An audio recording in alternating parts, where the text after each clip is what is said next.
Chris, you had this amazing career. I remember watching you on Def Jam, then watching you blow up from movie to movie to the whole Rush Hour thing, and then it was like, poof.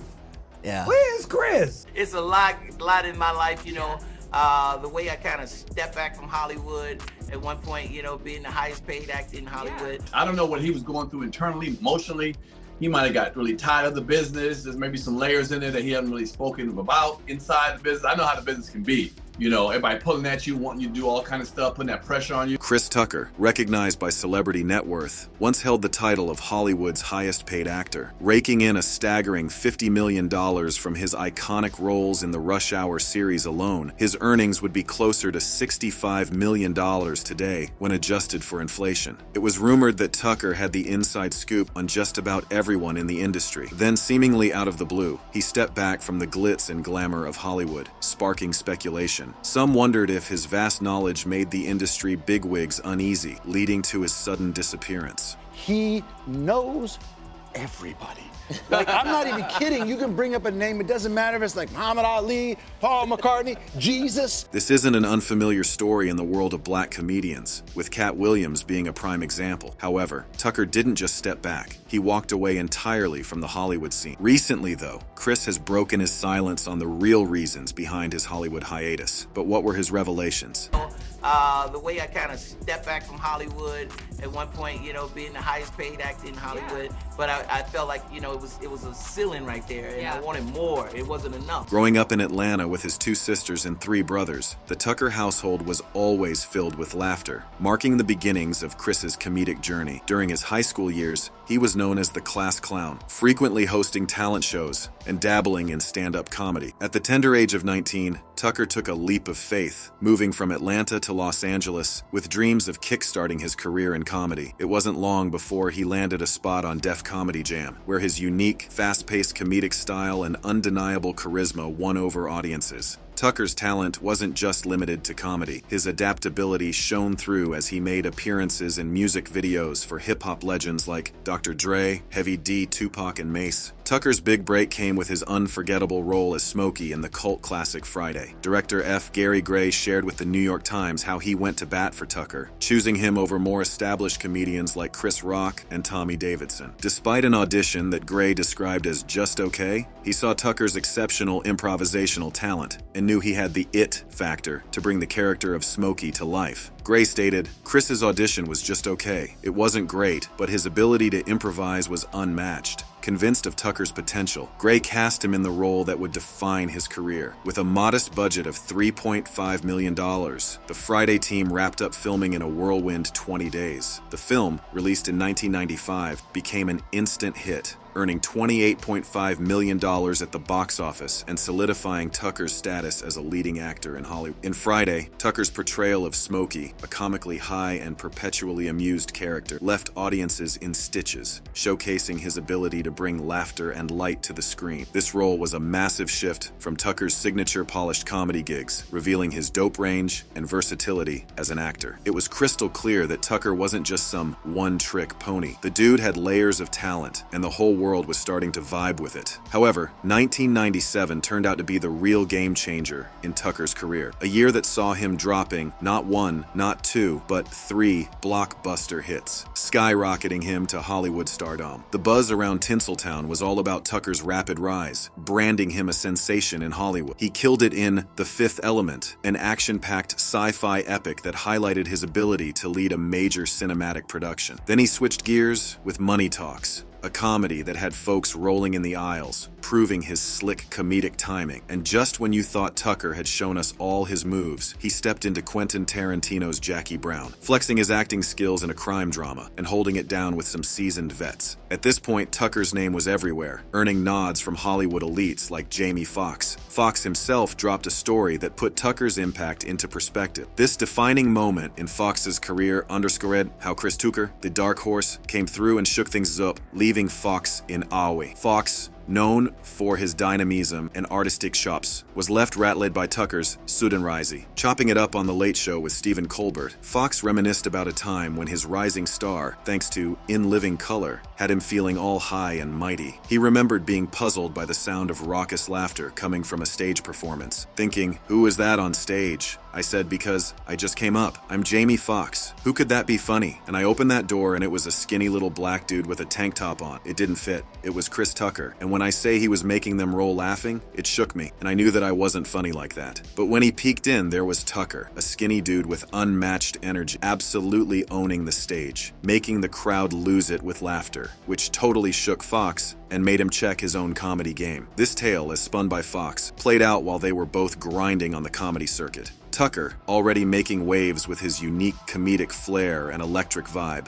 managed to throw Fox for a loop, shaking up his confidence. This unexpected run-in turned out to be a real eye-opener for Fox, sparking some serious reflection on the tightrope walk between fame and staying humble, all kicked off by Tucker's undeniable stage presence and humor. In the whirlwind world of Hollywood, where unpredictability is king, it became glaringly clear that even the most celebrated stars could hit a patch of vulnerability. Tucker, leaving a lasting impression on Jamie Foxx, a heavyweight in the entertainment game, highlighted the sheer impact of raw, uncut talent. The whole of Hollywood was buzzing about Tucker's standout skills and his magnetic box office appeal, putting him at the pinnacle of his game. Opportunities were rolling in thick and fast, and it seemed like nothing could put the brakes on this rising star's trajectory. But behind the scenes, Tucker was starting to feel the walls closing in. The shiny facade of Hollywood success often comes with a hefty price tag. Despite the common belief that actors steer their own ships, they're frequently at the mercy of the industry's big dogs, the heavy-hitting producers, directors, and studio execs. For Tucker, this meant a steady stream of roles that, while playing to his comedic gold, didn't stretch the full canvas of his acting chops. The rumor mill started churning as Tucker reportedly passed on a slew of parts. He became choosy, skipping out on fat checks for gigs that didn't vibe with his vision for a career marked by variety and substance. Some industry heads tagged him as too picky, while others gave him props for fighting against the typecast trap as the years rolled by. Tucker's MIA status from the big screen cranked up the rumor mill. Sure, he'd make a cameo here and there, lighting up award shows or dropping a comedy special on Netflix. But these fleeting gigs couldn't quiet down the chatter. Fans were left guessing about a major comeback, while the critics wondered if he still had that star mojo. Truth is, Tucker was playing a risky game in an industry notorious for its fickleness. Hollywood's long-standing habit of boxing black artists into stereotypical roles has been a sore spot, perpetuating racial stereotypes and clipping the wings of authentic representation. It was like the industry bigwigs couldn't look past Tucker's skin color, clipping his wings to show the full scope of his talent. Typecasting became another tool in Hollywood's arsenal, locking Tucker into roles that leaned into racial stereotypes, pegging him as this over-the-top, loud character. It felt like Hollywood was stuck in a loop, unwilling to let Tucker break free from these limiting roles and truly shine. Beyond the grip of typecasting, Hollywood's grip on power is clear in its preference for actors who play by its rules. Sticking to the established script, feeling boxed in by the industry's tight grip, Tucker made the bold move to dial it back a notch. Reflecting on his step back from the Hollywood scene, Tucker shared that he was chasing something bigger than just the glitz and glam. He was all about broadening his horizons, diving into personal growth, hitting up new spots around the globe, and getting involved in causes bigger than himself. In a heart-to-heart with My Classics ATL, Tucker laid it out plain.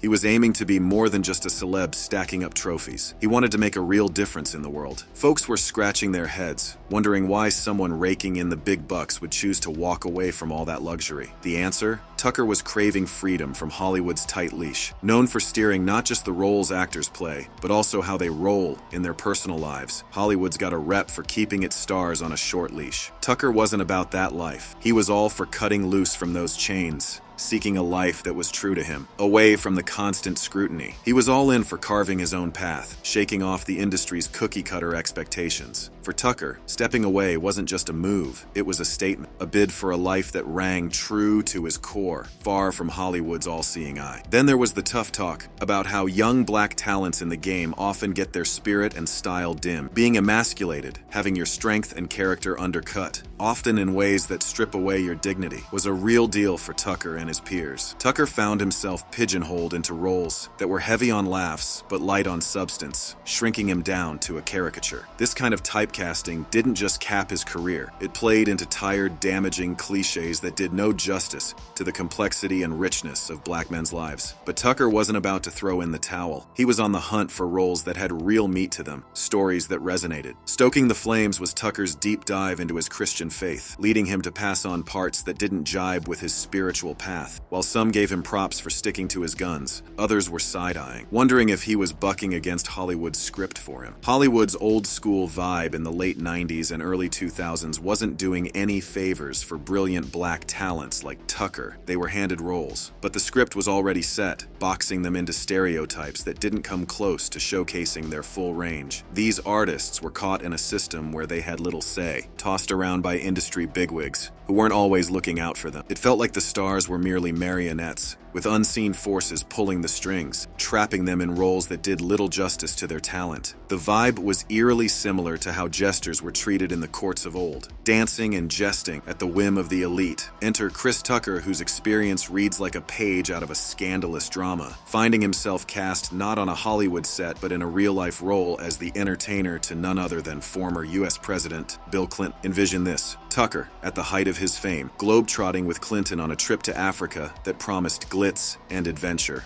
But the reality was a far cry from the glamorous expectations. Tucker shared this journey with a blend of nostalgia and jest, yet beneath the chuckles lay an uncomfortable truth. As they hopped from one African nation to another, Tucker felt more like a court jester under Clinton's command than a celebrated actor on an equal footing with a world leader. Tucker found himself in the spotlight, not for his acting prowess, but for his uncanny ability to mimic Clinton, much to the delight of the former president and his retinue. So Tucker kept the impersonations coming, playing the entertainer at various social events and soirees. The thought of a Hollywood A-lister being relegated to mere entertainment for the political elite is nothing short of scandalous. The dynamics at play here, with Tucker seemingly at the mercy of Clinton's whims, paint a vivid picture of an artist capitulating to the demands of a figure of immense power. The strings of Hollywood's elite had Tucker performing on cue, echoing the life of a puppet. This entire episode reeked of emasculation, stripping Tucker of his agency and reducing him to a subordinate role in the company of Clinton and his circle, thus diminishing his stature as an accomplished actor with a distinct presence in the industry. The idea that the movers and shakers of Hollywood could exert such influence over a rising talent like Tucker is downright maddening, and Tucker's predicament isn't unique. The entertainment world has a storied past of treating its talent akin to the jesters of yesteryear, expected to entertain the high and mighty on command. It's as if the industry forgets that these individuals are gifted artists with their own dreams and ambitions. The situation raised eyebrows, leaving many to wonder why a talent like Tucker was relegated to mere entertainment for the president and his circle. It's a harsh truth that many black artists in Hollywood, including Tucker, are often cornered into roles that not only limit their creative expression, but also reinforce damaging stereotypes. Their brilliance is dimmed by the agendas of those wielding power, making them feel like mere pieces on a chessboard, maneuvered by the industry's elite with scant room to sidestep the pigeonholes of typecasting and the diminishment of their roles. However, Tucker's narrative took a sharp detour post-Hollywood. By April 2005, Tucker's life spiraled into chaos when he was caught speeding in Georgia, pushing his Bentley to a jaw-dropping 109 mph on the interstate. The incident snowballed as Tucker faced charges for reckless driving and evading the police. He claimed he hadn't noticed the trooper or the sirens in the high-speed pursuit that stretched over 10 miles. Tucker's reason for the rush? He was reportedly trying to make it to an 11 a.m. church service in South Carolina. Eventually, Tucker owned up to the charges and was slapped with a $6,299 fine, as per a report by Today.com in 2007. Following this turbulent phase, Tucker made a brief return to the spotlight with Rush Hour 3 in 2007, bagging a cool $25 million for the gig. Riding the wave of this comeback, Tucker splurged on a $6 million mansion in a plush Orlando suburb, as reported by the New York Times. But the Hollywood Reporter revealed that this lavish purchase was financed by a hefty $4.2 million loan, hinting at Tucker's looming financial woes. Despite this fleeting resurgence, Tucker once again faded from the public eye, this time grappling with a different kind of drama, financial turmoil. While his absence from the big screen continued, Tucker found himself in the headlines for his mounting debts to the IRS. In a 2010 report by TMZ, it was disclosed that Tucker owed a staggering $11.5 million in back taxes for the years 2001, 2002, and 2004 to 2006. The fiscal nightmare didn't end there. The state of California also came knocking, filing a lien against Tucker for an alleged failure to cough up $3.5 million in state taxes during the same period, spotlighting the actor's precarious financial standing and adding another layer to his complex narrative post-Hollywood fame. According to NBC News, the financial ground beneath Tucker was shaky, with his recently bought Orlando mansion teetering on the edge of repossession over a whopping $4.4 million debt. The situation took a turn for the worse when the IRS slapped an $11.5 million lien on his property, aiming to cash in on the back taxes. To dodge the foreclosure bullet, Tucker dove into negotiations for a short sale, managing to strike a deal where the bank settled for a $2 million offer from a buyer, a far cry from the $4.4 million owed. At the same time, Tucker offloaded another Florida pad for a little over $1 million, a figure significantly shy of the original $1.5 million asking price. Despite these financial hiccups, Tucker was determined to bounce back. In 2011, he hit the road with a nationwide stand-up comedy tour aiming to rebuild his financial stability, but the hurdles kept coming. By February 2012, the state of Georgia piled on more financial strain, tacking on an extra $500,000 to Tucker's tax bill for unpaid dues in 2007. This avalanche of financial obligations ballooned Chris Tucker's total debt to a jaw-dropping amount surpassing $12 million.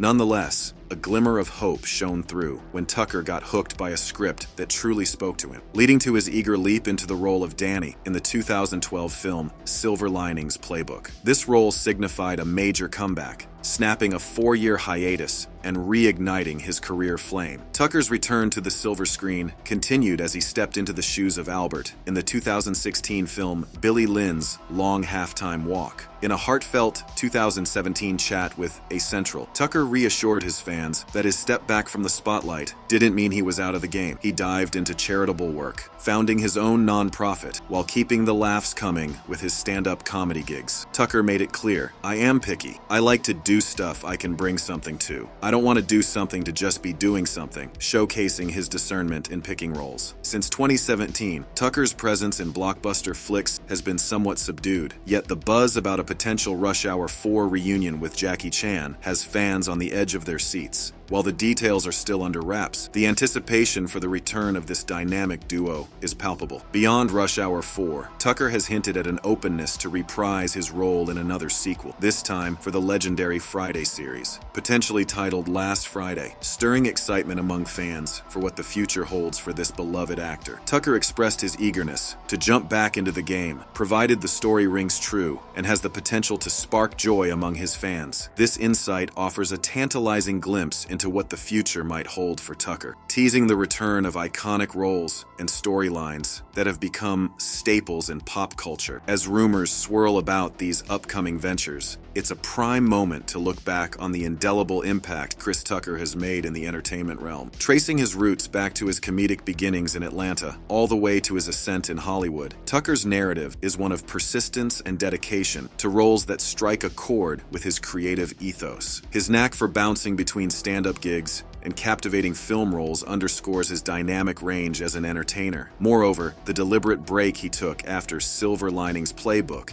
and Billy Lynn's Long Halftime Walk underscores Tucker's thoughtful approach to his career, opting for depth and authenticity over the glare of constant fame. In a similar vein, Katt Williams has shed light on the intense pressures faced in Hollywood, particularly by black comedians chasing fame and fortune. Katt Williams, a comedian brimming with talent, has somewhat eluded the mainstream success he's due. Beyond personal hurdles and legal entanglements, there's a deeper force at play hindering his rise. Katt's outspoken critiques of Hollywood's elite and their manipulative tactics towards black entertainers have made waves. In a revealing 2013 chat with Black Tree TV around his Scary Movie 5 stint, Katt touched on some compelling points, including the controversial expectation for black actors to don dresses on screen as a rite of passage to higher acclaim. This conversation gained traction, especially after Kevin Hart's SNL sketch, where he appeared in a dress, reigniting discussions on the topic. When quizzed about Dave Chappelle's observations regarding the pressure for black actors to cross-dress for roles, Kevin Hart had previously drawn a line, refusing to conform. Dave Chappelle himself broached this subject during an appearance on Oprah, recounting a similar experience while working on a project with Martin Lawrence.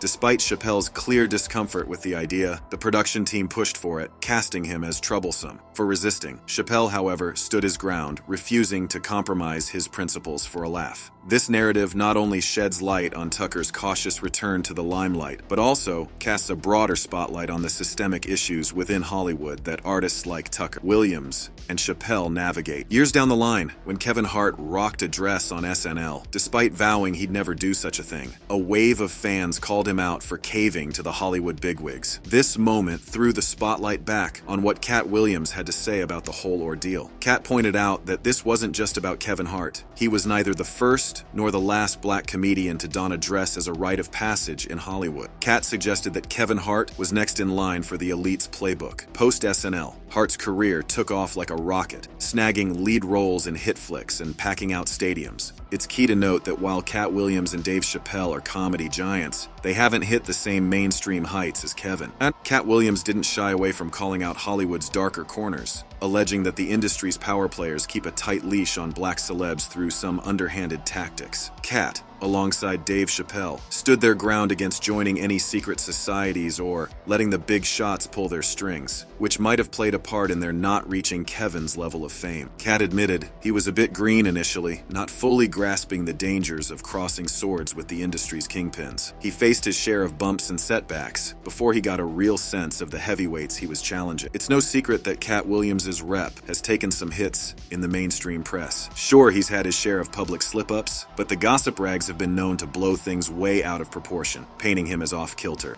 And if you're wondering why Katt hasn't hit back against the tabloid tales, he spilled the beans on why he quit battling the press. Katt learned the hard way that tangling with the media moguls and exposing the puppet masters could be a perilous move, one that might even cost you your life. Fans are stoked that Tucker managed to sidestep Hollywood's mold and maintain his integrity. I'm glad that he didn't conform to Hollywood standards, and I give him a salute for making an exit from all those evils that be, one fan commented. A second fan wrote, Chris Tucker has been blessed to prove himself as a bankable actor early in his career. This has afforded him the ability to call his own shots in Hollywood. Now he's ready to re-emerge, and his fans are anxiously ready to receive him. While a third fan added, I love he didn't put out a bunch of crappy movies before trying to be serious. He loved his life. I love this for him. He's going to have an amazing acting career. Chris Tucker's journey through Hollywood has been a roller coaster of highs and lows, from blockbuster hits to personal and financial challenges. As rumors swirl about potential comebacks, fans eagerly await Tucker's next move, hopeful for the return of his unique talent to the big screen. Stay tuned and see you in the next one.